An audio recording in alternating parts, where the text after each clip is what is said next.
Hey everyone. I'm in my bedroom because they're doing construction, and in New York it's like right up on you. So I've shifted. But I like the red wall behind me. Maybe I'll do more here. This is my favorite part of the week. This is Friday's Ask Me Anything. It's a live Q&A. I'll be on for 20 minutes. You can ask me whatever you desire, and I will answer honestly with what my body desires to answer back to you. I like to answer questions about money. I like to answer questions about sex, and I like to answer questions about God. Those are my favorite things to play in. Hi, Caleb. Thanks for being on. Oh, I forgot to go on Instagram. Hang on. I like to kind of stream on both at the same time. It makes it a lot easier. So let me pull up on Insta. Okay, so you get to ask me whatever you want for the next 20 minutes, and I will wait for your questions and wait to respond. In the meantime, while I'm waiting, go ahead and start typing questions in. While I'm waiting, I'll answer some of the questions that we have backlogged from last week. And then that way we can kind of get rolling on the conversation, and maybe it'll spark some questions from you. I'm kind of glowing right now. I just finished with clients that I've been working with for months, and they're just doing so wonderfully. I'm so happy. Really grateful for the work. They're just total rock stars. Just like she's just dropped into a level of truth. Oh, so good. Anyways, here I go. Questions. Ooh, Angeline has one for me. Thank you, love. Angeline, how do you feel a yes or no in your body?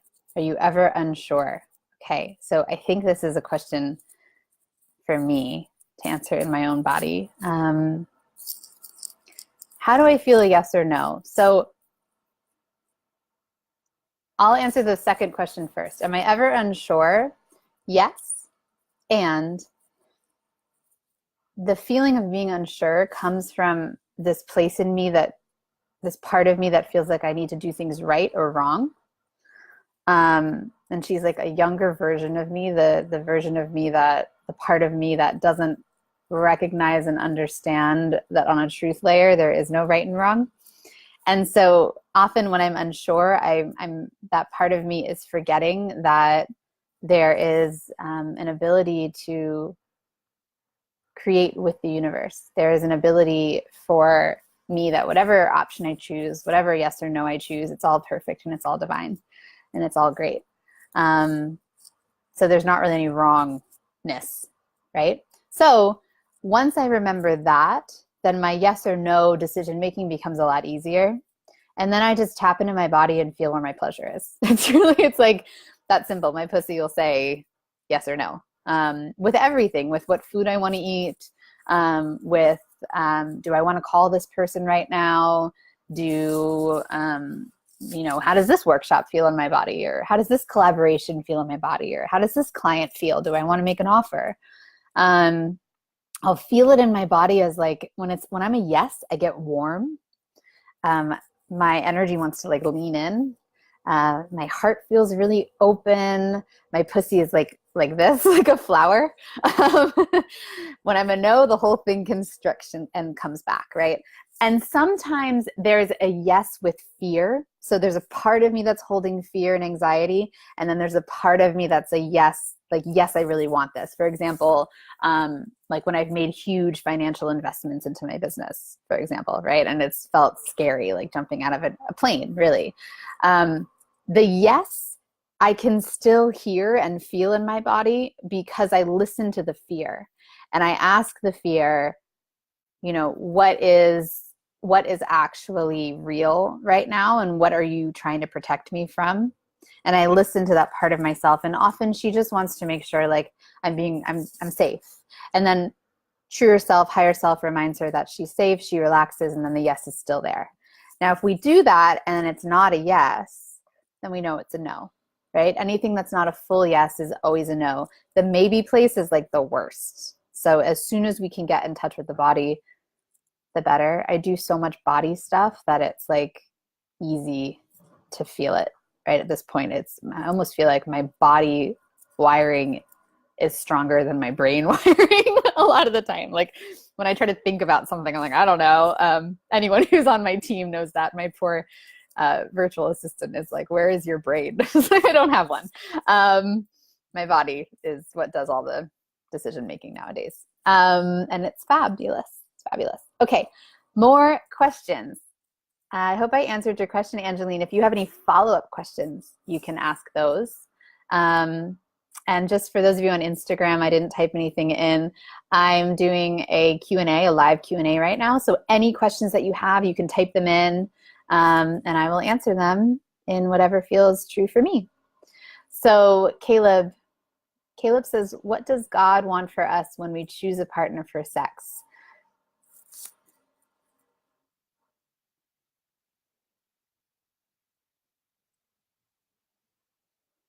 I'm just feeling into that.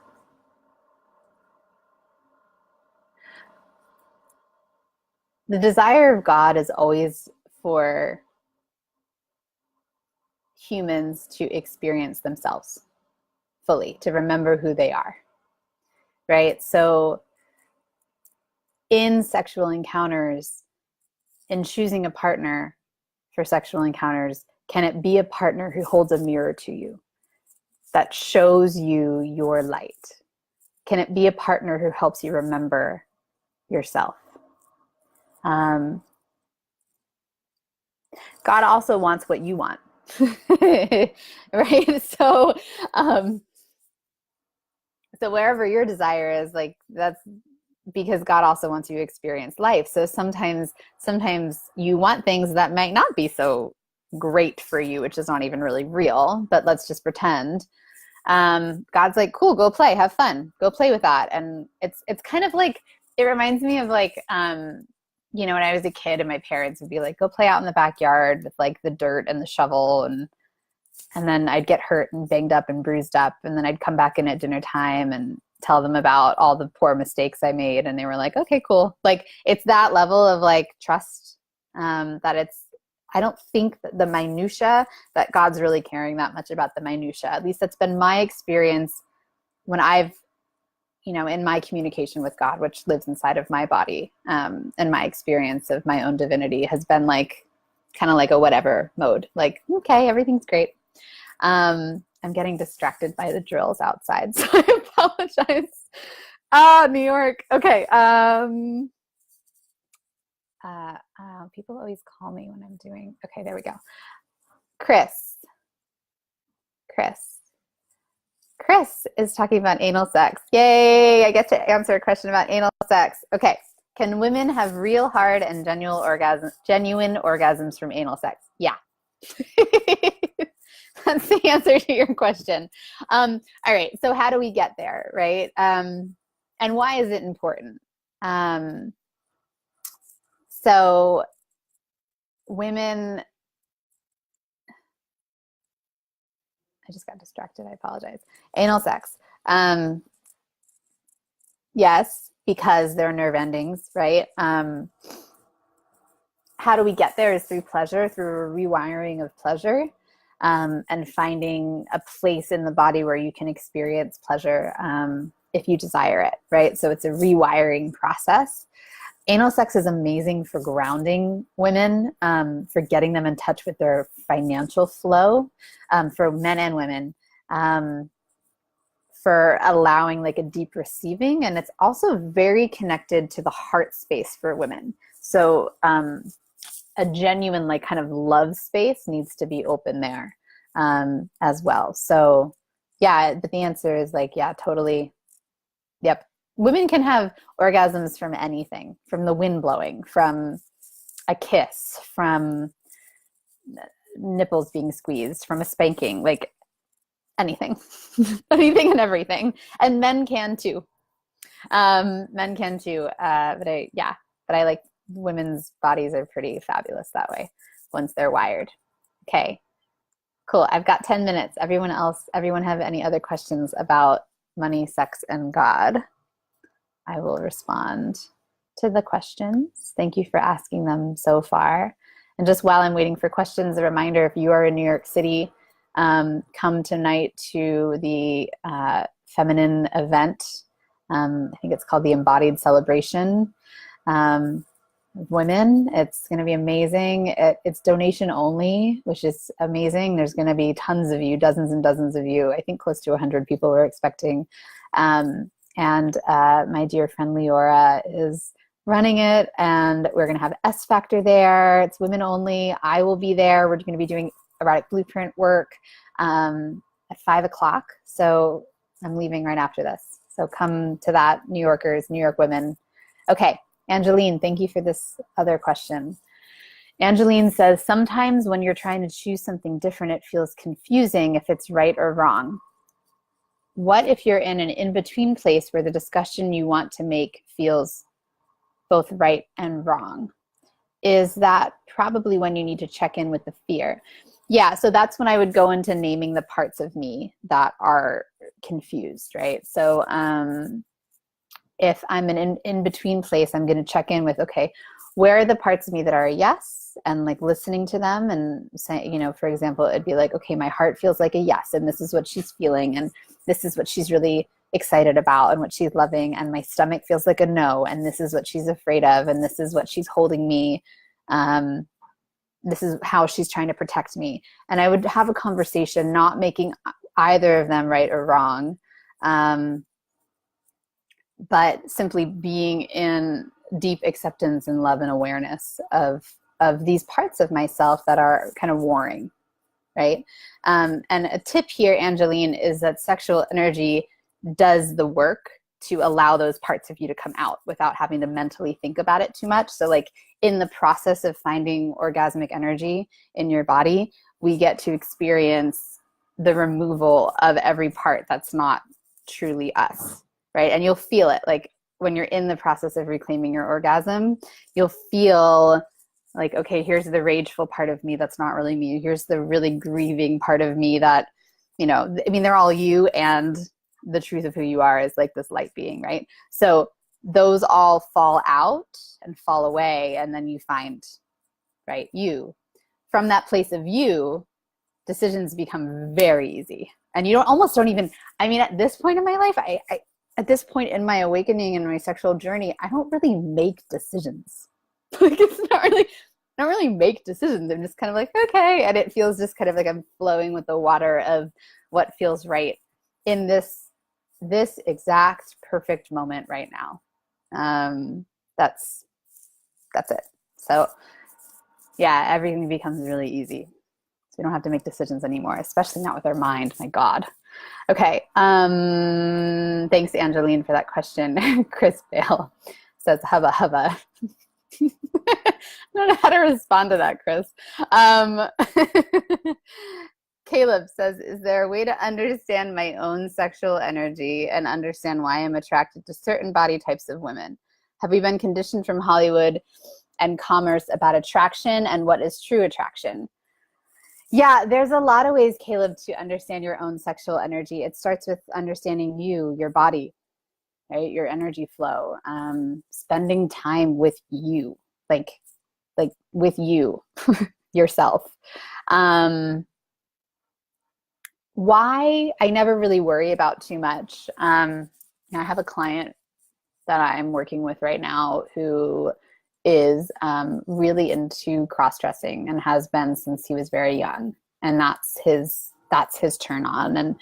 And we've gotten to a place now in our work where he stopped asking why, and I'm really grateful for it, because there allows this freedom. Because when we have this underlying why, then we're experiencing shame on the undercurrent of that. Like the why is like, let me figure out if this is okay or not, right? And I started this Q&A with reminding you that everything's okay. It's all okay. If you like cross-dressing, rock on. If you like certain body types of women, rock on, right? It's where you are right now. I'd also recommend that you become detached from where you are right now so that it may change, right? Maybe you like, maybe you're into cross-dressing right now, and then tomorrow, all of a sudden, you're going to want to be like super masculine. Like, we don't know. Part of our sexual journey is being really present with what's right here, right now, right here. So it's not one of those things where you're like going to the store and you're like, I would like every day I want to eat the same food and have the same drink and do it exactly the same way. It doesn't work like that because we're, you know, our spirits are always moving and evolving and changing. So we want to allow for a letting go process of what we think we're attracted to. What we think we're attracted to is going to evolve as you evolve and change. And there's no hierarchy of what is better to be attracted to than not, right? True. Have we been conditioned? Yeah, we've been conditioned not just by Hollywood, but like by everything and everyone. The second you walk out of your door, you're conditioned. By conversations, right? With friends, with parents, by early sexual experiences, by, God, we're conditioned by the food that we eat. We're conditioned by the music that we listen to. We can't get away from our conditioning, but what we can do is we can purposefully decondition ourselves, right? Which comes from self-intimacy, self-pleasure. It comes from being with your body and allowing the true nature of your energy, of your erotic energy to flow and build and flow through you. The more we do that, the more it unravels your nervous system so you get to show up fully. There are different ways to be in your self-intimacy practice based on how your nervous system is currently conditioned. It has to do with your erotic blueprint type. There's 5 erotic blueprint types. I'm sure if you've been watching my videos, you know them. But they're basically access points to deconditioning the nervous system. And depending on how your particular system has been conditioned, it's gonna change what kind of touch, what kind of space, what kind of music, what kind of sensations your body might need in this exact moment. Right. I will post the quiz so that you can check your erotic blueprint or what you think your erotic blueprint is. Remember, it's body, it's not mind. So you're going to like get an idea, and then what you really need is to be with your body with it, and check in and see if that's correct, right? Then you can start feeding yourself. Yeah, Caleb, I wasn't assuming that you were into cross-dressing. That's right. It's just, thank you for clearing that up. Also, if you are into cross-dressing, rock on. I love you. So good. I've got plenty of funny turn-ons that society would be like, what? And I'm proud of them. I'm grateful for them. So any other questions? I've got like another 2-3 minutes. If not, I'll go through the blueprinting real quick, what the 5 erotic blueprints were, because I didn't mention them. And if you're listening in and it's your first time hearing about them, I want to make sure you understand them. Because remember, once we know them, we know how to feed the nervous system to decondition from society and all the bullshit of society. And then we can wake up into our true essence, and then decision making becomes really easy, right? Like everything is just like, woo. So blueprint types. Energetic is the first one. Energetic, what you need to decondition your body is space, stillness, breath, connection, and light touch, right? You may be dark energetic, which is a little different, but in general, space, stillness, connection, all that good stuff. Your shadow, so when you know that your nervous system is in a hyper state, if you're an energetic, you're in overwhelm. You shut down. You may also dissociate out of your body. So I'm an energetic. Those are like when those things happen to me, I know that like, okay, my nervous system is a little overloaded right now. Let me give myself space, stillness, anticipation, right? Breath, connection. And then I can come back into my body and be present. Sensuals, you guys need like a massage type of touch, like a deep touch, grounding touch. You also need your environment to look, feel, taste, smell exquisite. If there's something off, if there's socks on the floor, it ain't gonna work for you. When you go into overwhelm, you're gonna notice yourself thinking a lot. So if you're sensual, you're gonna just pick up on like, ooh, the thoughts are going, and that's your trigger to go into massage, grounding touch, right? Things like that. Kinkies, you guys, for your nervous system to decondition, you're gonna want to play in fantasy. right? You're going to want to really let yourself explore there in fantasy and allow your mind to go where it wants to go. When your mind, when your nervous system is like hyper aroused and hyper conditioned and not ready to relax, you're going to be experiencing a lot of shame if you're a kinkster. So if the shame comes up, the antidote to that, right, is to allow and accept and let yourself be in the fantasy. Sexuals, your nervous system actually deconditions itself by having sex. So you actually need the sex, right? It's just like food and water for you and sleep.